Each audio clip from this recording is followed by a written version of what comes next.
Please subscribe Tito Manny Vlog.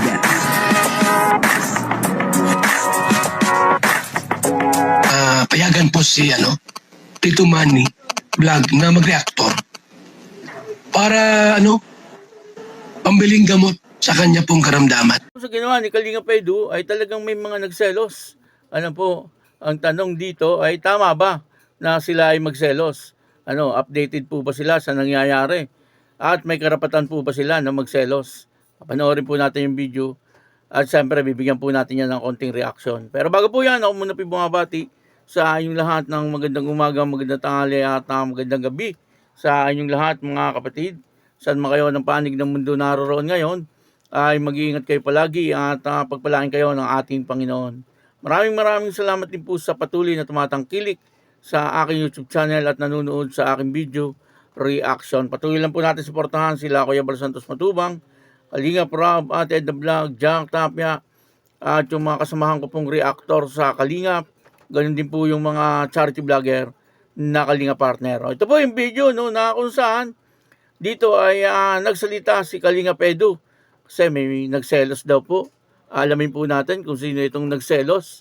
At alamin po natin kung ano po ang katotohanan tungkol dito. Ang kabuuan po ng video ito ay mapapanood po natin sa YouTube channel ni Kalinga Pedro. Patuloy lang po natin suportahan etong si Kalinga Pedro. Kahit na po wala na yung love team, ay patuloy lang po natin suportahan sapagkat napakaganda naman po talaga ng ginagawa ni Kalinga Pedro. Tuloy-tuloy po siya sa kanyang pagcha-charity. At nakikita po natin na talagang naandun po yung kanyang pagtulong sa naghihikaw sa buhay. Ito po yung video, panoorin po natin. Pinupukusan ko guys ngayon yung mga pinaka talagang nangangailangan lang muna, So hindi naman po mawawala yan sila Chanli, So naandyan pa rin po yung So sorry dun sa mga nakamiss, Inuuna lang talaga natin yung mga projects natin ngayon. Talagang gusto ko na kasi may mga talaga achievements, Yung pagpapaano sa yung gagaya ng mga napagawa natin itong mga nabilihan natin ng mga bangka ganyan or iba pa. Tapos yung mga gusto nating paayos ng repair ng bahay, ganyan sana ang ating mas pupukusan. Talagang may magandang nangyayari, Saka Mami Kay, shout out po. Yes, dapat mga ba. Ay, hindi naman po tayo, lagi-lagi magdadagdag ng bago, po. So, I mean, baka ang ibig sabihin nila ay bagong content. Opo, tama yun. Bagong content din kasi talaga dapat sa akin. Para malaman natin kung paano tayo mas magiging maganda ang daloy ng ating vlog, At mahirap yung maging tayo manatili sa isang na paulit-ulit kasi wala magbabago pag dati-dati lang gagawin natin na strategy. Hanggang doon na lang yun talaga. Hindi tayo mag-aulad kapag ganun ang ating strategy. Pero yung pagtulong naman natin sa kanila, gagawa na lang natin ng diskarte. Pwede sa pagsama nila sa atin, pwede ganyan. So, wag po kayo mag-alala. Mabibisita pa natin yung iba. Kaso, hindi na ganun kadalas. Ni Arjun yung boyfriend niya. Okay? Hi guys, kasama ni Arjun yung boyfriend niya nung birthday na Reyna. So, bakit kayo magsiselos? Dapat nga para sinama ko na yung shootaan niya dun sa picture para wala nang maselos yung mga selosang fans. Okay po. Dapat sinama ko na lang yung picture ng shootaan niya. Kung yun ang iniisip niyo na ibabalik ko siya dahil may gusto or something, mag-isak na agad kayo. Sinagot po ni Kalinga Pedro yung ating mga tanong. Yun po ang katotohanan. Wala pong dapat pagsilosan. Kung ito man ay mga followers or supporters ng dating love team o kaya ay ni Kalinga Pedro, wala po kayong dapat pagsilosan. Ano po, sapagkat picture lang yun. Kung natatandaan niyo po, sa hindi po nakakaalam, etong si Kalinga Pedro ay nagpunta po doon sa birthday ni Rina, ano? Doon nga po sa pagpunta ni Kalinga Pedro ay talagang bakit daw po nagpunta doon si Kalinga Pedro? Okay lang po 'yon, nagpunta doon si Kalinga Pedro. Ano po, kasi si Rina naman ay talagang tinuturing ni Kalinga Pedro na parang kapatid po niya. At hindi naman po tungkol kung saan pa man, kaya nagpunta doon si Kalinga Pedro. Ano po, nagpunta po doon si Kalinga Pedro dahil po kay Rina.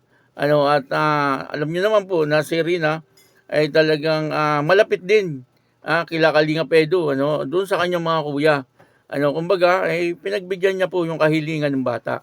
Ano, kasi nag-invite din naman po yung bata na ngayon ay dalaga na.